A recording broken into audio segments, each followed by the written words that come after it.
All right, here we are at another episode of Flipping Houses for Rookies. Good morning, Peter. Good morning, everybody.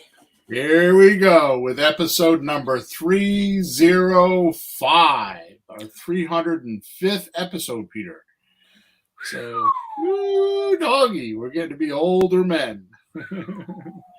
The name of today's podcast, or its title, is Pro versus Rookie in Creative Real Estate Exclusively, Part 1. Yeah, the Part 1 came later because I tried to write it all in one podcast and couldn't do it. Yeah. Okay. So the Part 1's in parentheses. It was an add-on. Oh, yeah.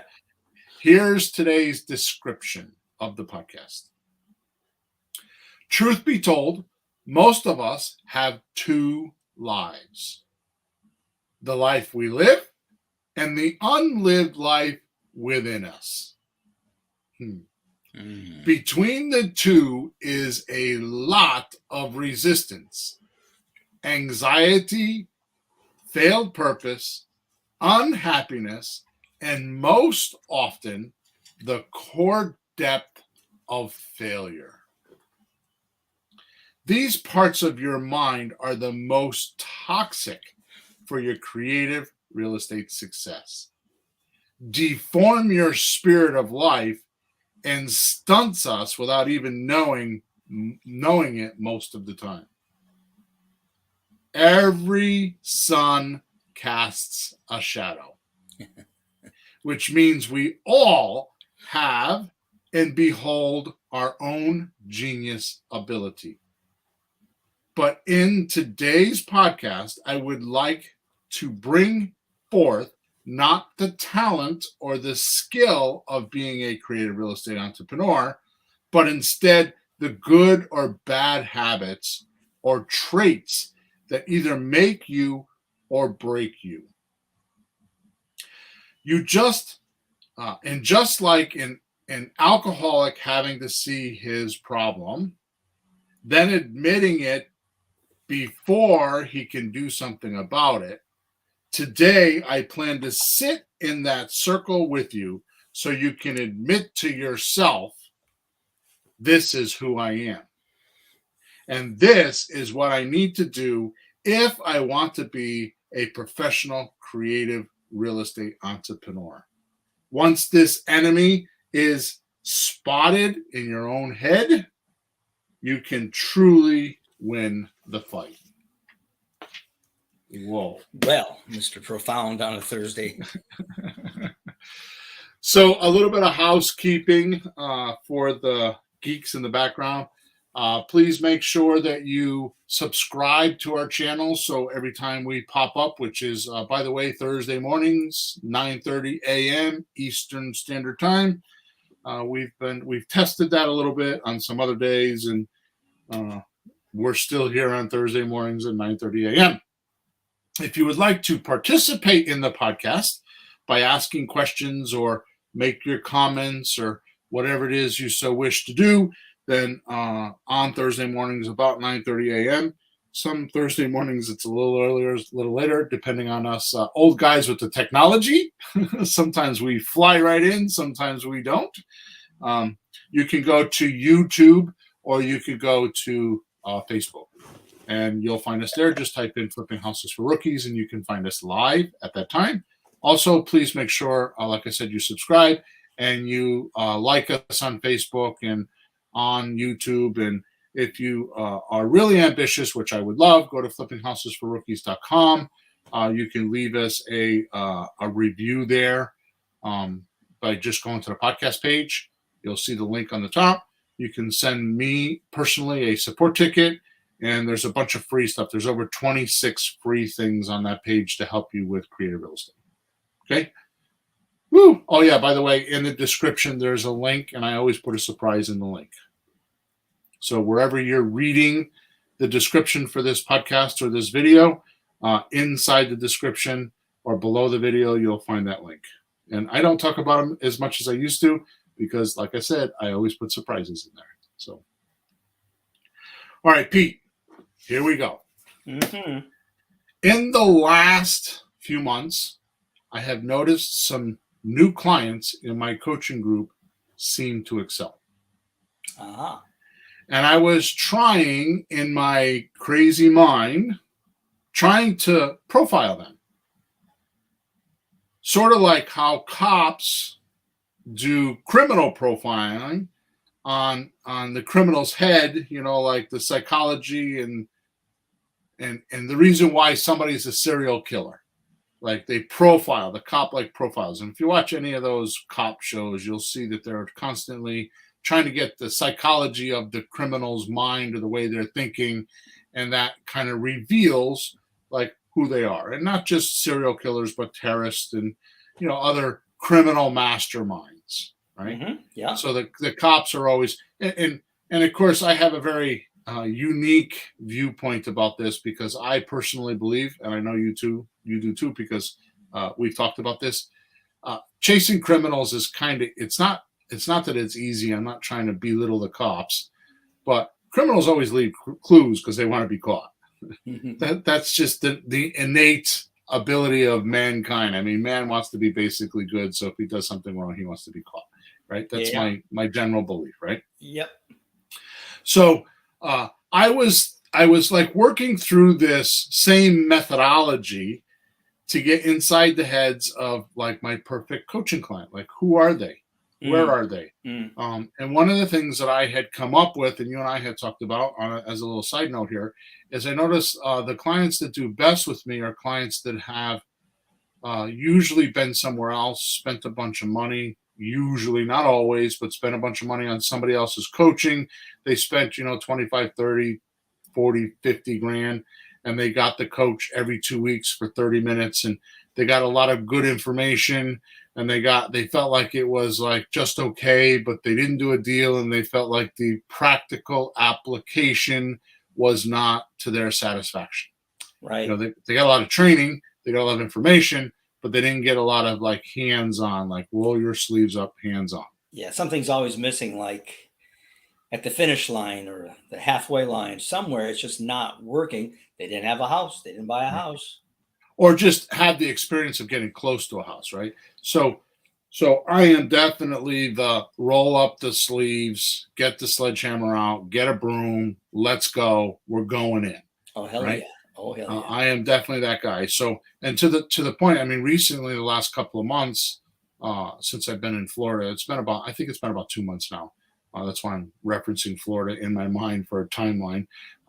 See, the thing is I've been doing three or four times a week. I've been doing live closing calls. So the coaching clients have been able to 3 or 4 times a week come on a Zoom call with me, and they actually watch me or listen to me on their phone while I'm actually making my live calls for deals.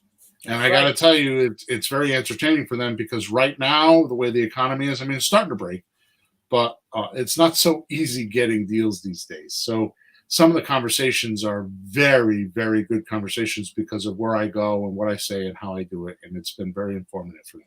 So that's what I mean by rolling my sleeves up. I'm like right there.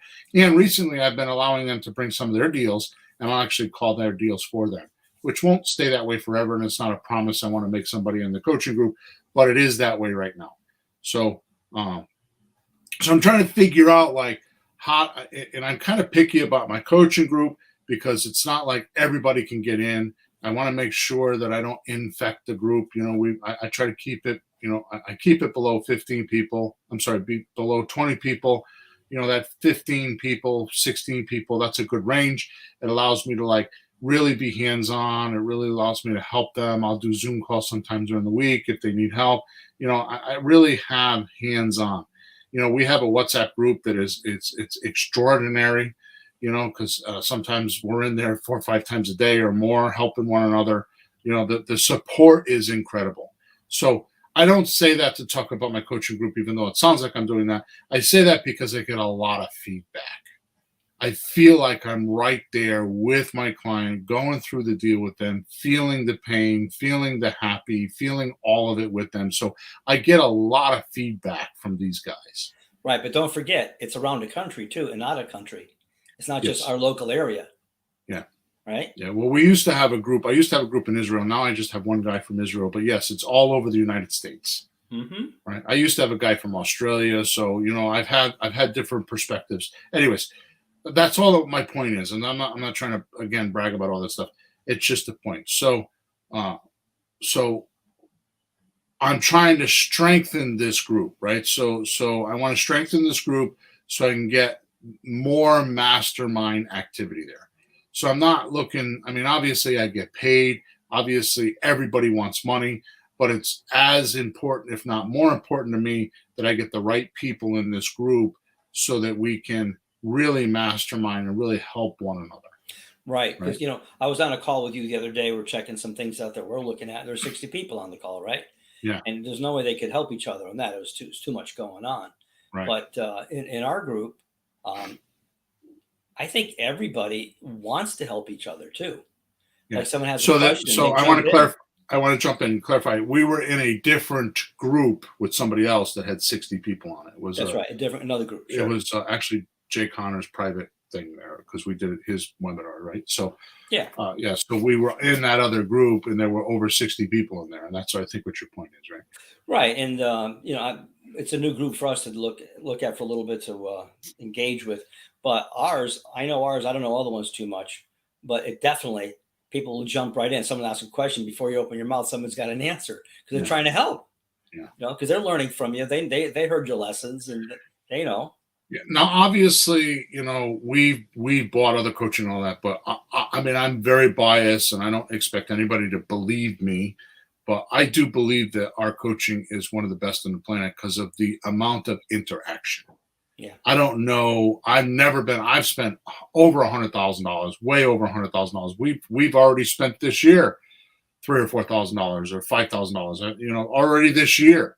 Actually, probably more than $5,000 already this year. Mm-hmm. Right? And this is 2022, right? So, and we're not even halfway through the year. So I'm always buying stuff. I always go back, and anyways, I'm way off topic. So I've just it's not like I'm making this comment to make myself look good or make you look good or anything like that. We do get out there. We are in the world. We do training. We do listen to. I'm always looking for the newest thing, right? And not that I'm a shiny object guy, but if the market's changing, and I know it because I'm on the calls and my coaching clients are watching me, and we had a whole topic about that last night about a couple of the old timers on there, and they're like, yeah, I really believe you now. The market is changing because I was making 25, 30 phone calls. Now I make less than 10 because I talk to people. I talk to them 3, 5, 10. I mean, one guy I talked to him 23 minutes. Yeah. Just the fact that they're answering the phone tells you something, right? Yeah. Yeah. And I'm going through some old leads. We were looking at leads that were like, that were in, I have notes in the CRM, the customer relationship management tool, right? Where we keep all our notes. And the guy's like one house, the house was on Zillow for 230,000. It's now on Zillow for 199. He was asking 215. Now this was like 3 or 4 months ago, and I'm following up with him. And he said he just wrote a contract for 179. Ooh. So time changes everything. And we've seen, I mean, yesterday, just in my 90-minute yesterday, I found 3 or 4 of those where the numbers were in the notes, and it's on Zillow significantly less money. So it's happening when I write my emails and all that stuff. I mean, this is why, is because I'm interacting with people. Anyways, We're way off topic. So while I was doing this drill, I started to reveal, like in my process and in my mind, actually in pictures, because I started seeing things, like who I'm talking to and all these things. It's like these pictures are flashing in my mind, that clients who are the movers and shakers all have some of these same traits, habits, and then they're in common. Oh, cool. Including myself and yourself. So what I thought we should do today is go through some of these observations that I've made, right, and have noticed, and compare those that don't do some of this stuff. So compare the pro to the rookie or the amateur, right? Yeah. I mean, I know the title said rookie, but to the amateur, right? So there's a notable contrast, and allow the rookie to see where his or her next move should be.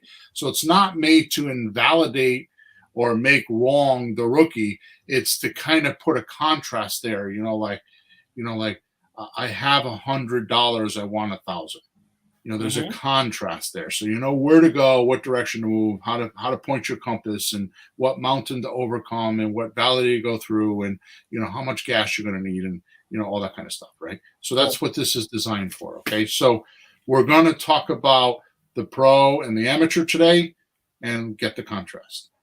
And to be clear, just to be clear before we start, when I say professional or pro is short, PRO is short for professional, right? I don't mean like doctors and lawyers and those kind of professionals. Okay. Right. You're talking about a real estate professional, right? Yeah. So okay, just because you made some facial expression, that's why I stopped. So yeah, I'm not talking about professions, like doctor, Yeah. lawyer, school teacher, that kind of stuff. Those people go to college for a specific trade, and then they have a profession and they have practices, right? Right. I mean professionally as an ideal state of being while working, Mm. right? So what I'm talking about as a pro is an ideal state of being something, right? Or an ideal state to be in while working. Well, you've said it before, but if you want to do certain things, like I want to do real estate, you have to have a step that's called B first. Like, oh, what do Right. you have to be?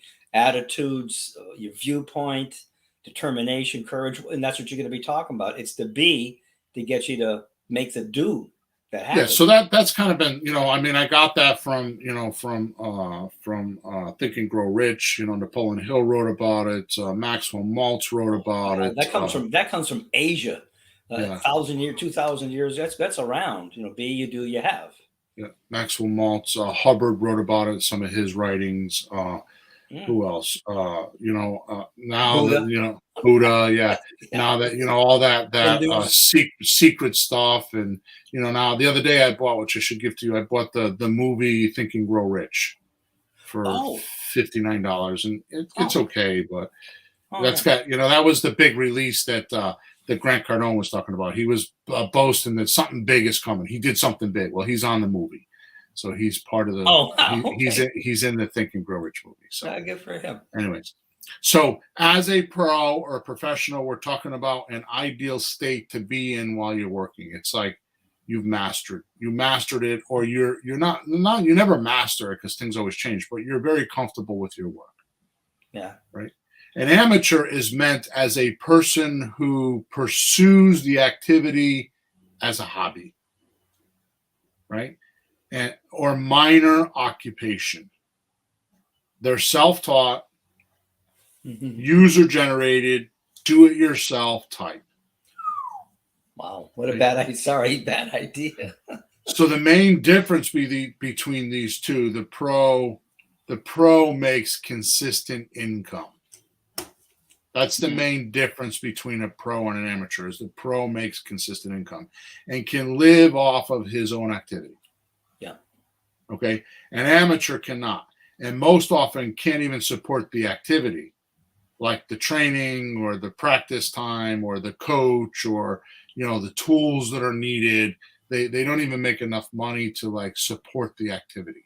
Mm. So a big gauge on whether you're a pro or, you're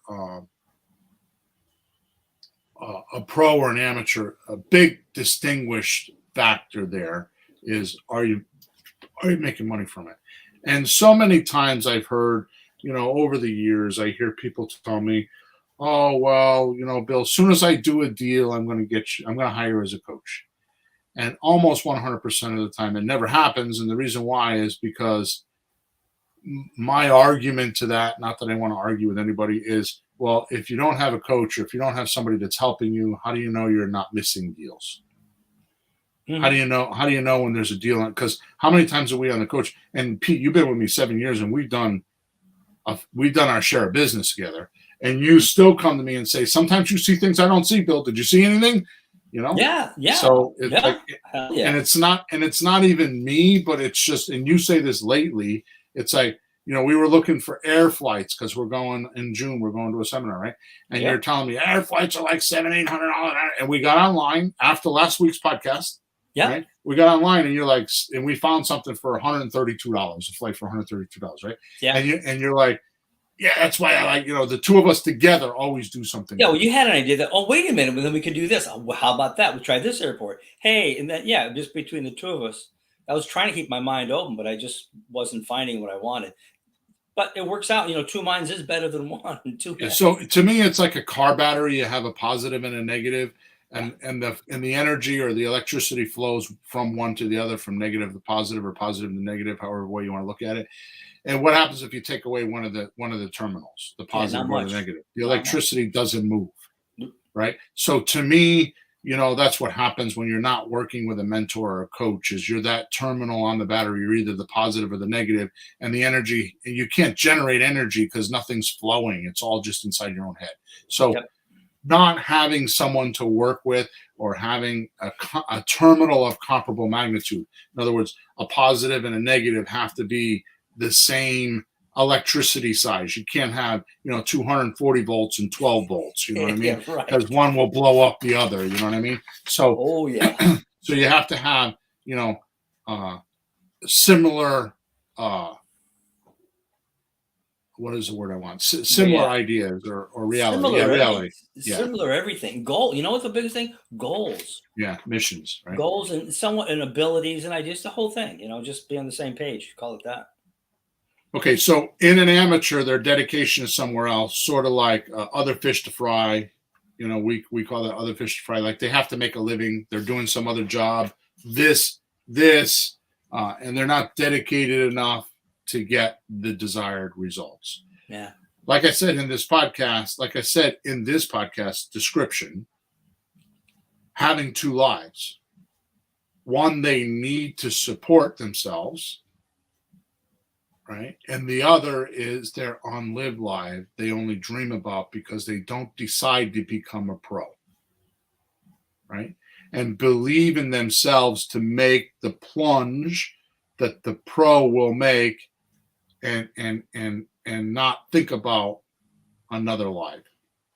Like they won't think about their unlived life because they'll jump in and do it. Right. Yeah. So that's a whole podcast within itself, which I'm not going to do today, but that comes with, do you believe in yourself? That's right. Are you emotionally involved in this? Or do you have to have that security blanket we call a job, which is just over broke? So Johnny says that I'm talking about him today.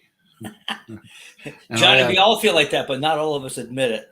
He says he's here. He's here. Howdy, real estate freaks. That's his entry. I'm listening while working as usual. Yeah, working his job. This is exactly what I'm talking about. That's why Johnny says it. He's working his job. He doesn't have the freedom to be able to listen to this podcast without interruption. Right. So, all right. Hey, don't pick on Johnny. What? Rocky's there too. He said, Yeah. All right. Enough of that. Let's go on with the traits and habits. So here we go. Please. Number 1. I'm sorry. They're putting comment. Rocky says, unfortunately, I think you're talking about me too. Yeah, we got that, Rocky. Yeah. Rocky, there's a lot of people I'm talking to right now. It's not just you, okay? It takes balls to do it. It takes balls. You got to be able to jump and believe in yourself. It takes balls. Okay? You know what? I thought about this yesterday. Just one last thing. Here's the difference to me. No matter, like a lot of people say, well, the environment around me, the market, the job market, the economy, the inflation, blah, blah, blah, blah, blah, blah. It's too bad for me to survive well in. I'm not going to do well in this environment. To me, that's the amateur. To me, the professional is, it doesn't matter what the environment is. God damn it, I'm going to find a way to succeed.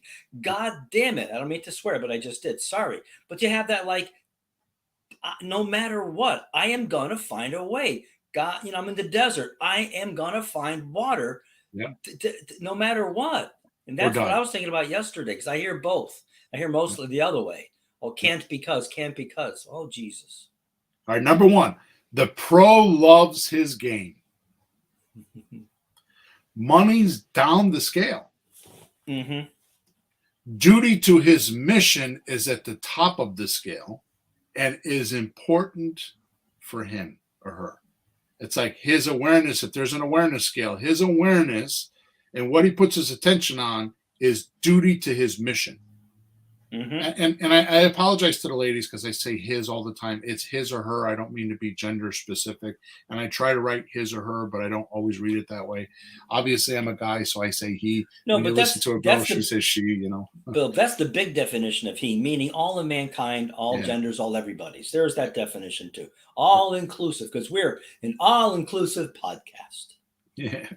So the pro is often obsessed with his duty. He feels happy when he can check off some unknown and known obstacles. And he feels the obstacles are his experience and the exceptions to the rules learned when first starting.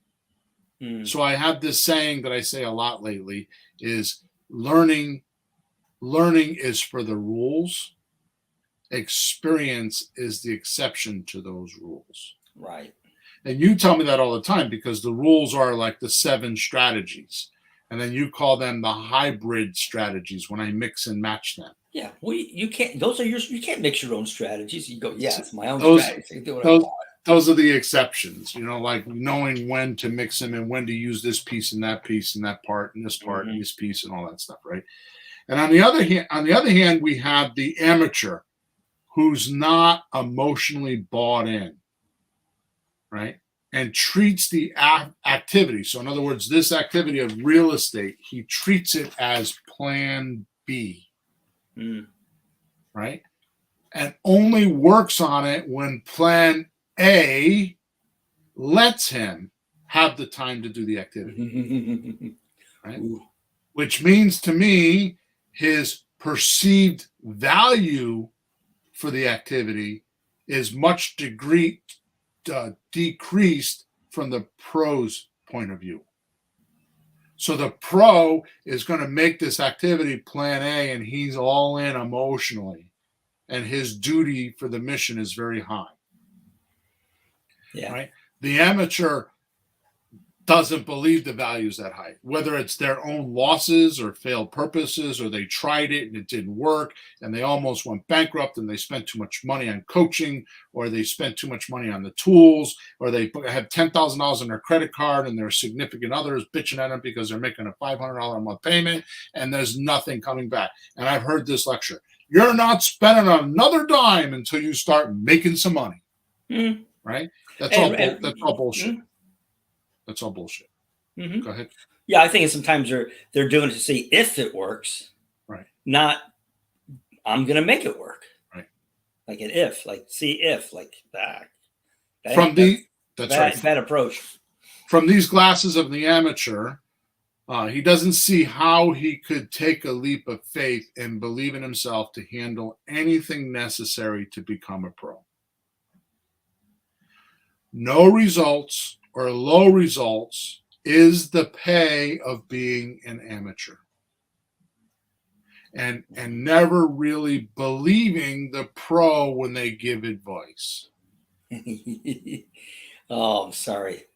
But, when the student questions the teacher, it's like, you can question, but you should understand before you start questioning, or ask for clarification before you start doubting, I should say, right?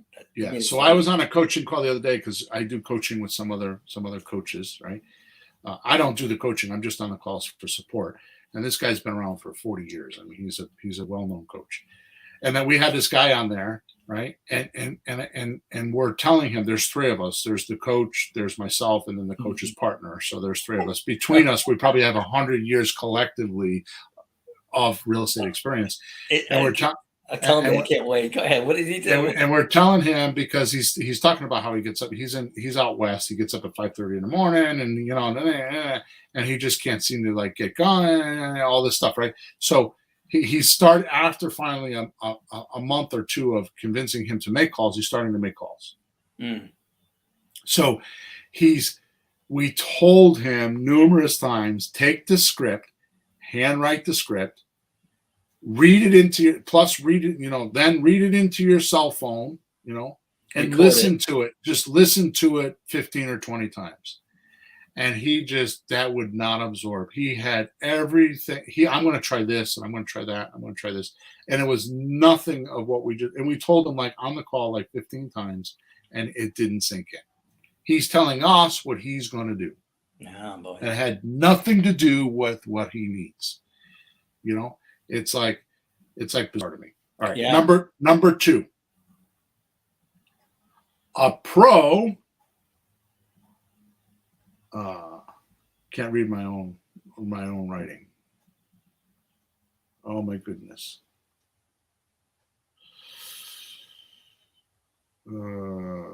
I can't read my own damn writing. It says no. a pro. I think it's fails fear. I don't think that's right. Feels fear? Or You're right. Yes, you're right. You're absolutely sorry about that. A pro feels fear. I'm totally blitzed out there. The pro knows he can never overcome fear. Oh. And there's no such thing as a fearless warrior or a dread-free hero. Yeah. The amateur believes he must overcome fear before he can do things. Fear forces the amateur to stop. With a pro, fear forces them to go and to learn from it. Mm-hmm. The pro knows the only way to eliminate fear is to turn the fear into a lesson. Yeah. And that's the only way he can overcome fear is to turn it into a lesson. And the amateur doesn't know that. He hasn't learned that yet. Well, the amateur uses it as a reason to stop. The pro uses it as a lesson to continue.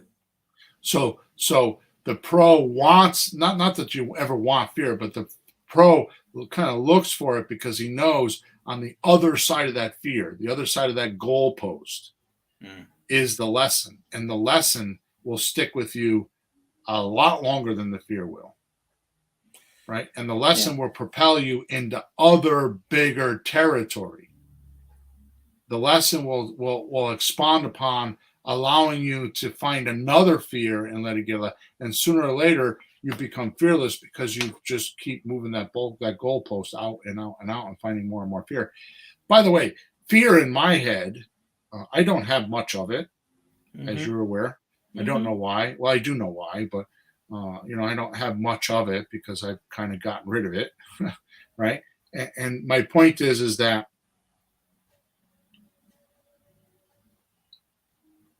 I lost my train of thought. So what I think what I was trying to say is that fear is it's a lack of confront, right? It's not knowledge. It's not anything like that. It's just how you look at it, right? Well, let me speak for you because I watch you do this. So when you go into a deal, you don't have to know how everything's going to turn out because you have enough confidence in yourself that if you hit a problem, you can find an answer. You don't have to have the answer right away. That's not real life. So, I'll hit something, I don't know what to do about that. Okay, well, and who do I ask? So you know that you can work it out one way or the other. Right. Especially nowadays. See, now, Peter, what you say is very profound for me.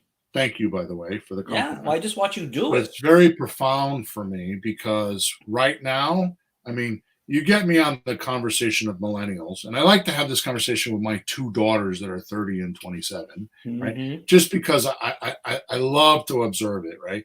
But I kind of go off on this tangent.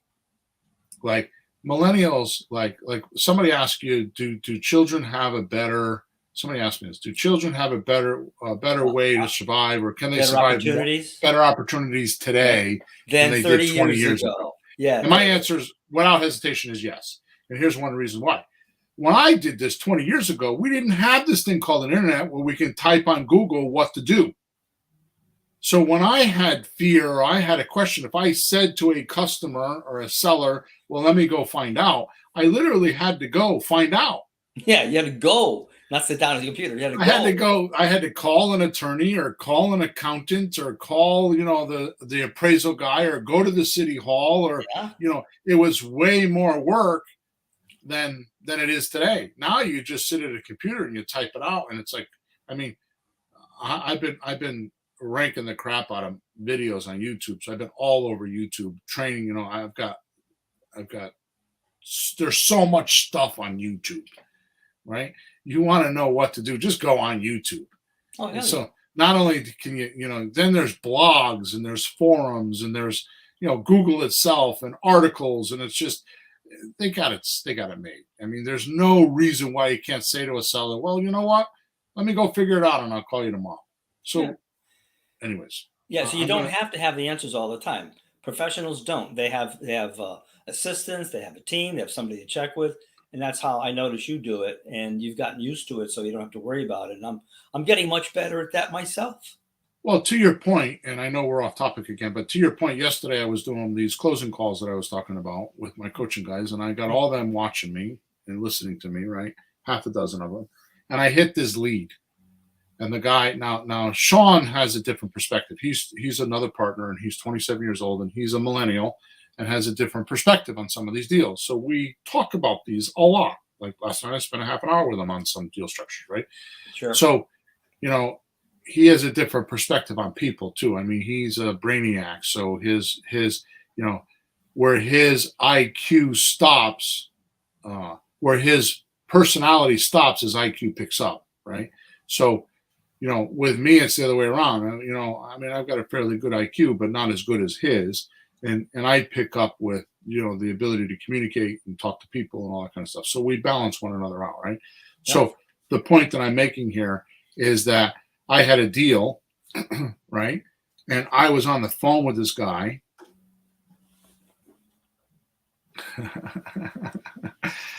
Another comment coming in, Oh, ladies and gentlemen, Johnny, from Johnny, Johnny. Johnny, Johnny.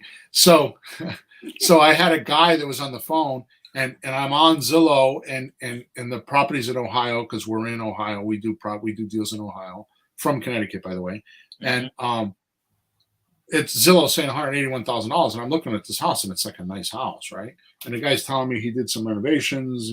It's on Lake Erie. It's like I got all the magic, and he's asking 125,000. I froze.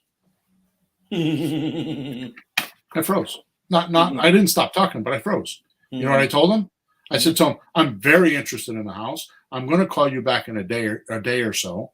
And he's like, "What's happening?" I said, "I need to do comps.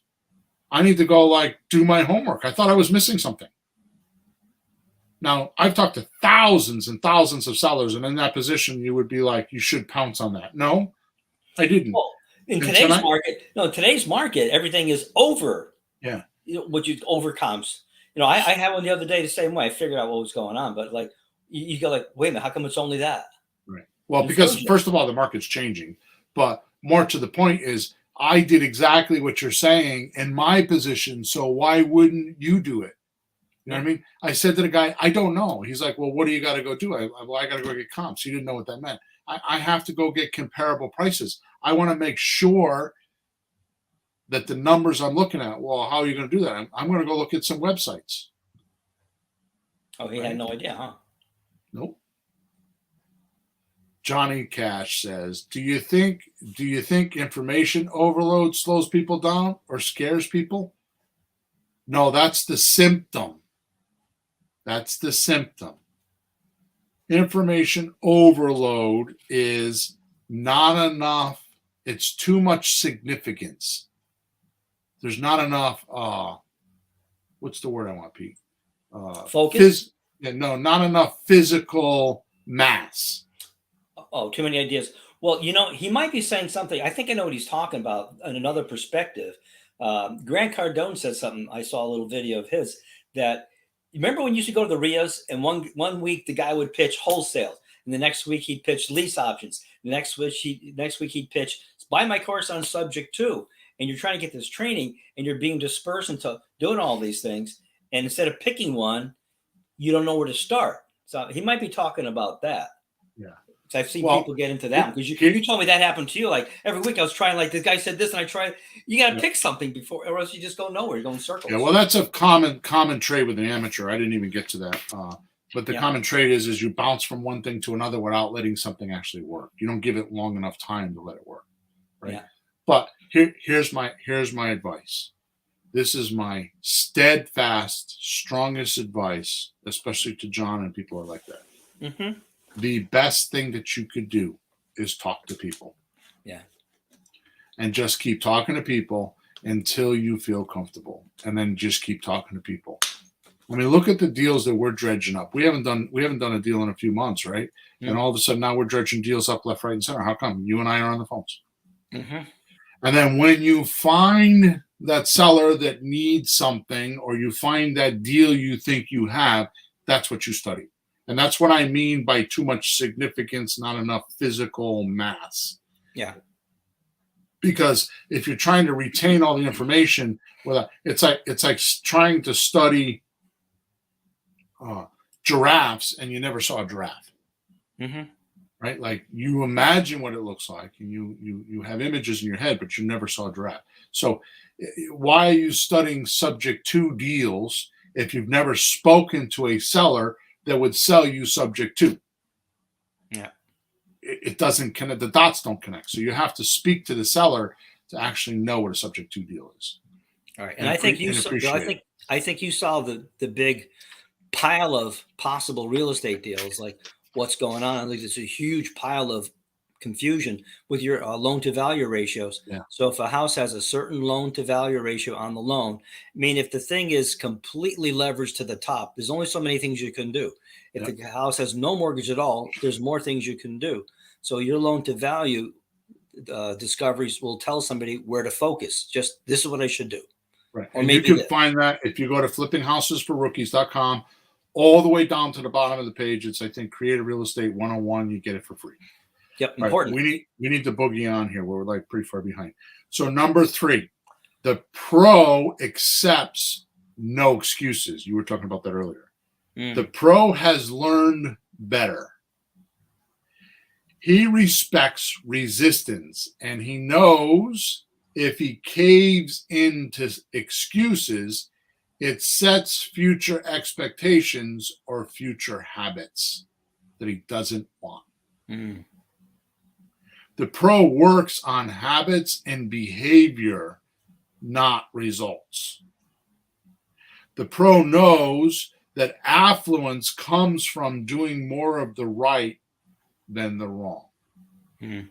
So like we're talking about, just talk to people. There's habits that you and I have, right? Yeah. That we just do, and we know if we do it enough, the results will come.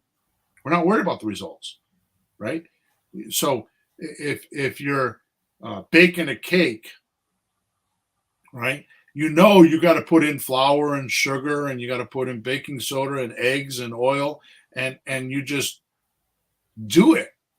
Mm-hmm. Now, maybe you put the cake in the oven and the oven's not working so great that day and it comes out horrible, but you just know, okay, well, I'll just put more flour and I'll do it again and fix the oven. Yeah. Right? You just do the usual. Your habits and your behavior is what you should concentrate on, not the results. Too many people get into real estate because they want to make a $30,000 check because they're like, and they become needy, and that's all they think about is that $30,000 check, and they're trying to shortcut it. You know, that's like saying, I want to go to Florida, but not taking an airplane or taking a car to get there. Yeah, you just want to go to Florida. You just want it to happen. Like, you know, I think of it as like, just want to find where's the magic deal? Where's the magic deal? No, just don't worry about the magic deal. Just do your job. You know, everybody in the factory, do your job. At the other end, a car will come out. Just do your job and do it a lot and do it good. And you watch it, it'll happen. Trust it. And patience. Too many people, never mind. So he believes, now this is so he believes that if he just does the usual, the results will show up.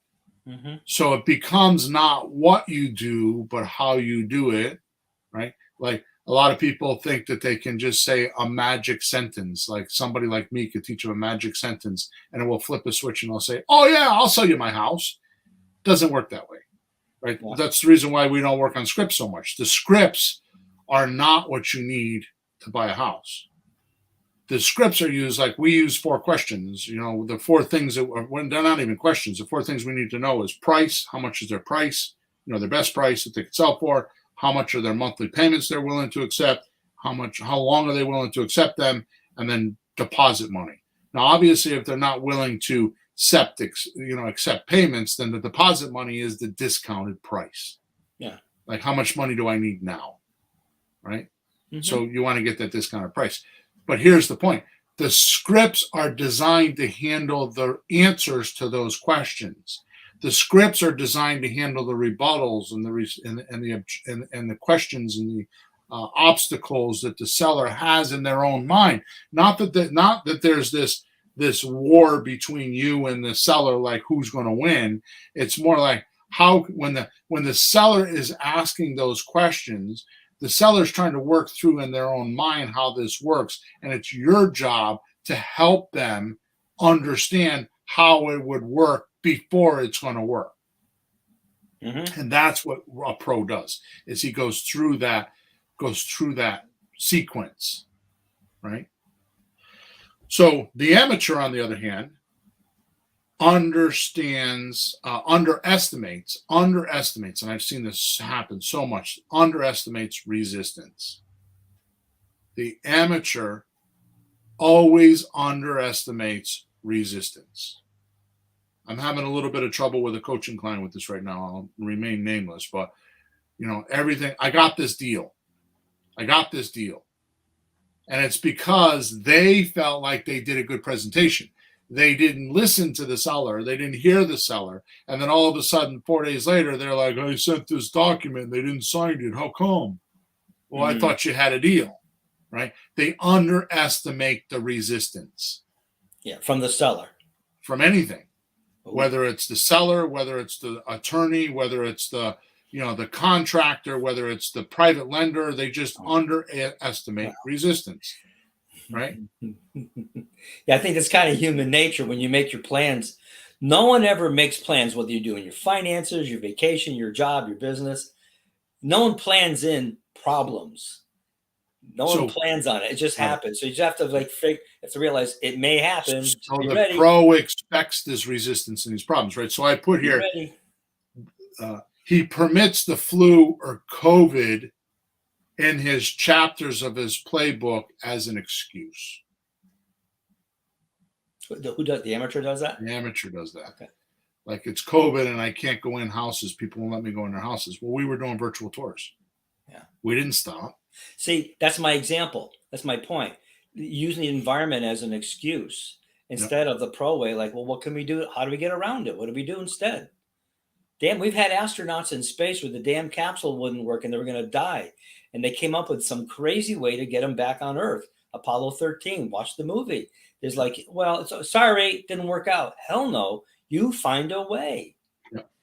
That's so the amateur believes this sly little voice and treacherous voice that wants to exploit a poison of trust in order to betray the mission in his head.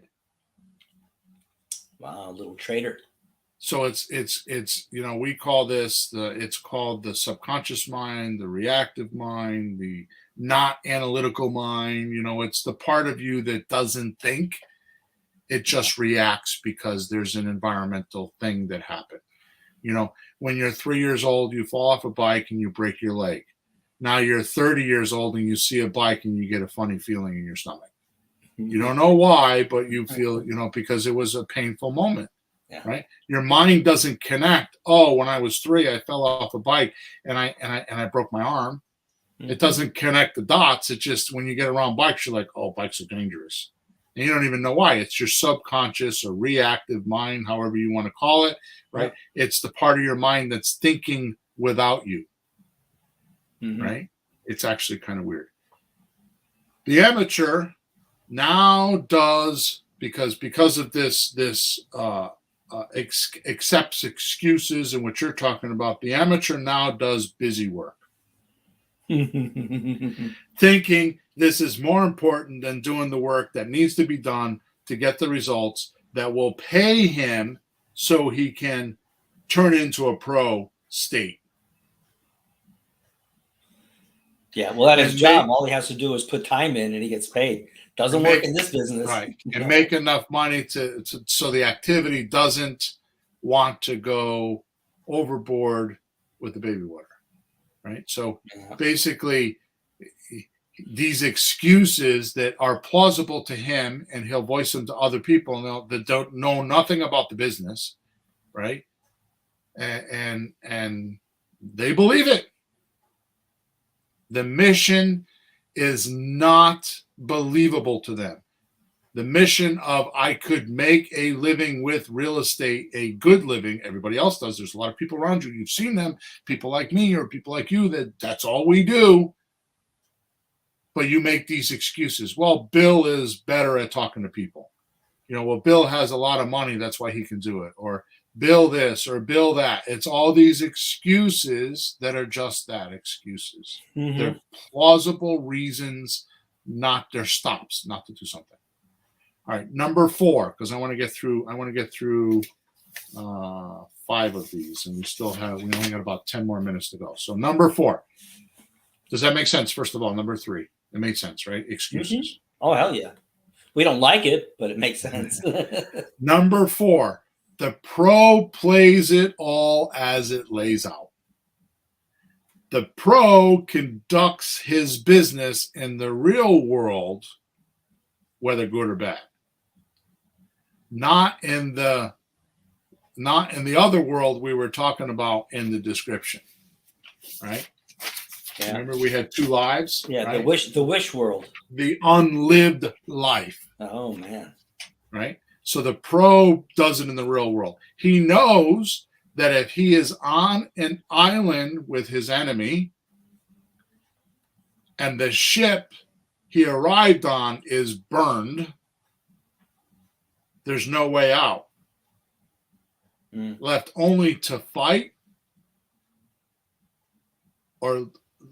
so he can live, or die. Yep. Win or die. The amateur gets started when he thinks he doesn't go. Let me see here. Oh, I'm sorry. I got to change my writing. The amateur gets startled when he thinks things don't go the way he thought they would or should. Yeah.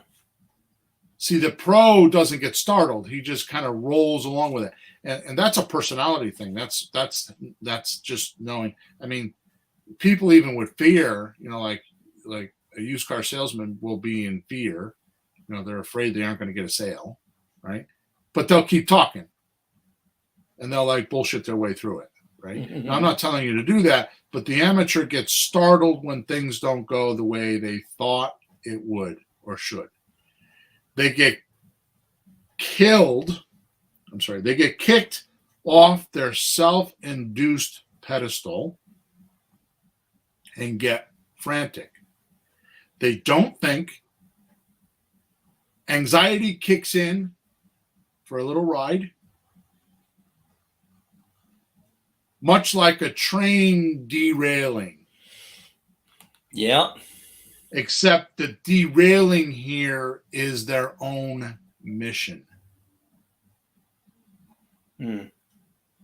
So when they get startled, they go into this unconscious mind, right? They're looking for information that isn't information. It's their feelings. It's not data. It's their feelings. Yeah. They can't control. They can't hold on, right? And then next thing you know, they're down the rabbit hole, right? So no disrespect to my wife, but my wife is like this. It's like, it's cold in here, and she turns the heat up in the car. It's like the time between she felt like it was cold and her action was like 3 seconds. Mm-hmm. She didn't just wait a minute or two to see if she really is cold. She didn't wait to see if maybe there was just a breeze and it'll get warm again. Mm-hmm. She didn't inspect the environment to see, why did it all of a sudden get cold in here? No. What happened to me that I'm actually cold right now? And she reacts. She doesn't proact. And she turns the heat up. And then, sure enough, a few minutes later, it's hot in here because she turned the heat up. And she's now got the air conditioner on. Okay? And I'm not making fun of my wife. I'm not. I mean, I love her dearly. But this is what happens. Try doing this for 1,500 miles going to Florida and back each way. This is what happens, okay? I mean, so the point that I'm trying to make here is sometimes you just got to just chill out a minute and absorb what's happening before you make the decision and have a reaction to it. They call it a knee-jerk reaction. It's this way with kids. Daddy, I just stabbed Joey in the chest, right? Well, you find out that he had a make-believe knife. You know what I mean? I mean, it's a horrible example, especially with what's going on today. But got my attention. The point is that you can't have instant reaction. Instant reaction will kill you. Just give yourself a minute to sort through it, and you're going to find that almost always it's not what the instant reaction thought it was. No. Okay. The pro knows to delay that. Bill, I've seen you do that. I've seen you do that. Folks, he's in a house. There's a thing like there's no furnace or there's something going on. And he just stops. And he just looks into the distance. And I wait. Mm-hmm. And he goes, oh, I know what I'll do. And you give him a minute or two or three. I've seen you do that. He just or I respond and say, I don't understand. Yeah. And but you'll chew it over a little bit first. Right. And I know, I'll ask this guy. Jessie teases me. Jessie's my oldest daughter because she used to go into houses before you were around, right? And she would tease me like in family picnics and stuff. She would this was her way of teasing me. And Jessie's as timid as they come. I mean, she doesn't normally talk this way. She's like, oh yeah, when we're in the house, yeah, I know my dad needs to think because he'll leave me in the room talking and he'll go walk around the house again. And then he'll come back and he'll be like, okay, this is what we're going to do. Yeah, right? I'm the one, when I'm around, I'm the one in the living room talking to the person at the table, just gathering data and finding things out and seeing what's happening so maybe we can help them. And you're checking all the things out in the house and coming up with the answers. And where'd Bill go? He'll be right back. He's thinking. Slow blow results. All right, number 5. A pro dedicates himself to mastering technique.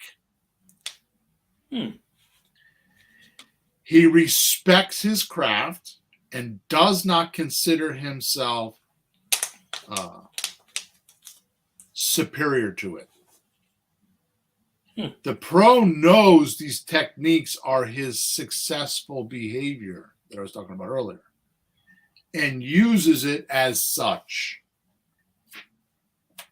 He wants to be in possession of a full arsenal of skills when the inspiration comes to use it.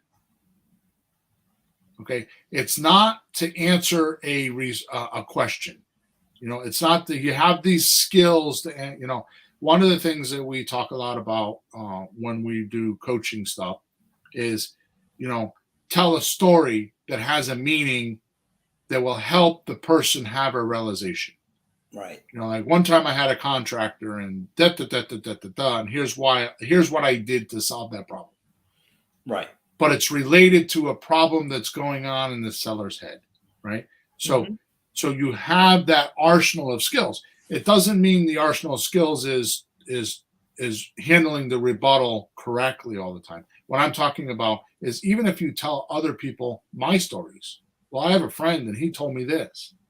Right. So sure, that's a huge part of it. The pro knows he's sly by getting into action. So the pro knows that his little slide trick is he doesn't need to know anything. He just needs to know he needs to get into action. Mm. Working extremely hard. So the pro knows that he has to get into action, work extremely hard, or incessantly. He leaves the room, he leaves total room for genius when he does this. Right? So he leaves room for genius to enter the any situation so he can put genius in there. So what I'm saying is he works extremely hard and incessantly so that genius can show up. Mm. We call this discovery, the discovery stage in our deals. So I'll work extremely hard and incessantly on like what's going on in the seller's head. What pictures are they seeing? Why, I'll ask questions. Why all of a sudden are you selling this house today? Why didn't you sell it? You've had it for 20 years. Why all of a sudden today? Yeah. Right. I'll work incessantly on the technique. I'll work on the certain things that I want to know about that came up in the conversation. They just seem like they're oddities. They're unusual. Why would this person all of a sudden do this? Right. Right. I look at the obvious. Right. The amateur, on the other hand, does not work technique, mostly because he or she lacks experience and thinks he or she should live by the rules learned, not the exceptions. And without exceptions, the amateur misses the target with rigid protocols. Like I got to do this first, and then I got to do this second, and then I got to do this third. They're going down the script, and they're trying to get all the information. And I talk about this in the way early podcast. If there's 10 things that have to be done in a closing call, and the seller's on number 8, the amateur's on number 1, trying to get up to 8. And they're asking all these questions that the seller doesn't. They're not tolerating it because they're past that. Yeah. And the amateur doesn't know that. They don't know the technique enough where they could start with 8, do 8, 9, and 10, and then go back to 1 through 7. Okay, so let me see. So you want, this much for the house and this much for payments. Like that happened to me on a call yesterday, right? I was on a call and the guy said, I sold my house for $179, but they're going in and doing an inspection, right? Fix my camera. What is it? So they're going in for doing an inspection. But if the inspection fails, I'll call you because I'm willing to do an owner finance like we talked about before because I need to sell this house. Ooh. Right? So why would I want to go through? Would you be willing to take payments? I don't have to do any of that. I don't need. I'll go back and check it before I hang up. Yeah. Like, so let me see if I get this straight. You'll do this. You'll do that. You do. Yeah. Okay. Good. But I understand the technique enough that I can roll along with the seller. Right. Mm-hmm. So the amateur, on the other hand, does not work this technique. They're too busy trying to implement the rules, not the exceptions. Right. Yep. This is why you need to talk to sellers and have practice. Right. The pro can flex with the rules. The amateur is too busy trying to remember the rules and how to use them to actually hear the seller and make the exceptions that closes deals for monster profits. Yep. I'll read that again. The pro can flex with the rules. The amateur is too busy trying to remember the rules and how to use them to actually hear the sellers and make the exceptions that closes deals for monster profits. The way I interpret what you just said is when you don't really know a subject very well, you just do what you think you're supposed to do. But after a while, you actually understand it so you can use the tools better and ask the right questions, or just you understand what to do. You're not just trying to follow, I don't know, blind steps because somebody said to. Well, let me paint a picture for you, just what you're saying. So if you have if you have 10 things you need to do, we'll say in a closing call. Yeah. 1 through 10, right? Mm. And the seller brings up number 8 first. He doesn't bring up number 1. He brings up Oh. number 8 first. Yeah. The pro knows how to plug in number 8 first. Well, yeah, Where that's what you guys talking about. where the amateur doesn't know that he needs to do that. First of all, he didn't recognize it as number 8. He didn't even see that or hear that. And second of all, he's trying now. He just okay, and he just acknowledges them. It's the difference between having a real objection and not. Like, like you're trying to help grandma walk across the street. Mm-hmm. And she gets halfway across the street and she's like, ow, my knee hurts. And you look down and you realize that her leg is crooked and she just broke her knee. It's real. Yeah. Or she says, ow, my knee hurts, and you look down and there's nothing wrong. She's just complaining. Yep. So which one do you take up? Do you take up the one that her knee is crooked, or do you take up the complaint? And too many amateurs take up the complaints, and they go off in left field, and they're trying to handle what they consider to be an objection, and it wasn't an objection, it was a complaint. Yeah. And if you want more data on that, go read Grant Cardone's book, Sold or Be Sold, because that's where 85% of objections are considered complaints. Yeah, just distractions, not to be chased up, just to be ignored, though. Yeah, well, you have to acknowledge them first. Oh, okay, I got that, Granny. We're almost across the street. Let's keep going. Yeah, don't stop is your point. Don't stop. Don't stop at excuses. If it's a complaint. If it's actual origination, like she originated. Oh my God, my knee just broke. A real problem. Yeah, a real problem. Okay. Like something you have to take up. Which, by the way, the way I measure those, and then we're going to get out of here. The way I measure those is I acknowledge them, and if they come up 3 or 4 times, then I know that it's real. Mm-hmm. Okay, then I have to take it up. Mm-hmm. Like I have to talk to my daughter. Okay, good. But if you talk to your daughter and this happened and that, and she said yes, what would you do? I don't know. I have to talk to my daughter. And then after the 3rd or 4th time, she'll say to me, well, my daughter does my finances. I can't make that decision without her. Got it. And that's like a real thing. Okay, let's get your daughter on the phone. Right? Yep. So the amateur doesn't know that. They're too worried about the technique or the flow instead of the technique of just handling them. Right? Sure. All right, Pete. We're cut it a little close here. So we're done. I'm going to continue this on episode number 306 because I have another handful of these. Hopefully we enjoyed this. Hopefully you guys got something from this.